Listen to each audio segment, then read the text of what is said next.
नमस्कार, star media 24 news में आपका स्वागत है और मैं हूं आपके साथ नेहा द्विवेदी। रीवा जिले की नई गली थाने में पदस्थ आरक्षक 1137 रविशंकर द्विवेदी और अवैध शराब का कारोबार करने वाले अपराधी जसवाल के बीच का बातचीत का ऑडियो सोशल मीडिया पर तेजी से वायरल हो रहा है।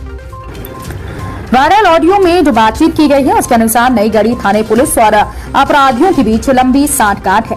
वहीं क्षेत्रीय समाज सेवी कुंज बिहारी तिवारी ने आज एसपी कार्यालय पहुंचे और साथ ही साथ उन्होंने आरक्षक अपराधी से बात कर रहे हैं उसके खिलाफ कार्रवाई करने की मांग की, क्योंकि इस तरह से सांठगांठ हमारे जिले की पुलिस पर घातक हमला भी हो सकता है। क्योंकि पूर्व में कानपुर के बिकरू में पुलिस के लोगों ने अपराधी विकास दुबे को पुलिस मूवमेंट की अग्रिम जानकारी दी थी। अपराधी संगठित होकर घात लगाकर बैठे थे और इसके बाद पुलिस के 8 जवानों की जान उन्होंने ले ली थी। इसी तरह का कृत्य आरक्षक रवि दुबे ने किया। पुलिस कार्रवाई से पूर्व सूचना अपराधियों को दे देता है और खुद के संरक्षण में कुछ भ्रष्ट साथी कर्मचारियों के सांठगांठ से अपराधियों को ये संरक्षण दे रहा था। हालांकि पुलिस को अधीक्षक के द्वारा इस आरक्षक को निलंबित कर दिया गया है। वहीं आगे की जांच की जा रही है। से कोरेक्स, गांजा, शराब और अवैध कट्टे का व्यापार नई गढ़ी थाने क्षेत्र में पूरे उस एरिया में फैल रहा है, उसकी भी जानकारी निरंतर हम लोग देते रहे, लेकिन कोई कार्यवाही न होना। बार बार हम लोग बोलते थे सब कुछ पुलिस के संरक्षण में हो रहा है। कल अवैध शराब का व्यापारी जसवाल और आरक्षक 1137 रविशंकर द्विवेदी के बीच का जो बातचीत का ऑडियो वायरल हुआ, जिससे उस बात की पुष्टि हो गई कि जितने भी अवैध कारोबार चल रहे हैं वो पुलिस के साथ और संरक्षण में चल रहे हैं। उसके साथ साथ जो बातचीत के अंश से पता चलता है कि एक कार्यवाही से पहले अपराधियों को सूचित करते हैं और इस तरह के भेड़िए जो हैं वर्दी की आड़ में, ये जो अपराधियों के संरक्षक, अपराधियों के एजेंट छुपे हुए हैं, पुलिस के लिए भी खतरनाक है। और इसका एक परिणाम आप सबको कानपुर के बिकरू में दिख चुका है, जहां कार्यवाही से पहले अपराधी विकास दुबे को पुलिस के लोग सूचित करते हैं और अपराधी संगठित होकर 8 पुलिस वालों की हत्या कर देते हैं। अभी हम लोग आए थे ज्ञापन देने, जिला पुलिस अधीक्षक महोदय से हम लोगों ने मांग की है कि ऐसे लोगों को चिन्हित करके उनके ऊपर 307 का मुकदमा दर्ज होना चाहिए, इसलिए कि उन्होंने पुलिस की हत्या कराने का प्रयास किया है। दूसरा, उस बातचीत में क्लियर हो रहा है कि वो जो अवैध शराब का व्यापारी है वो मासिक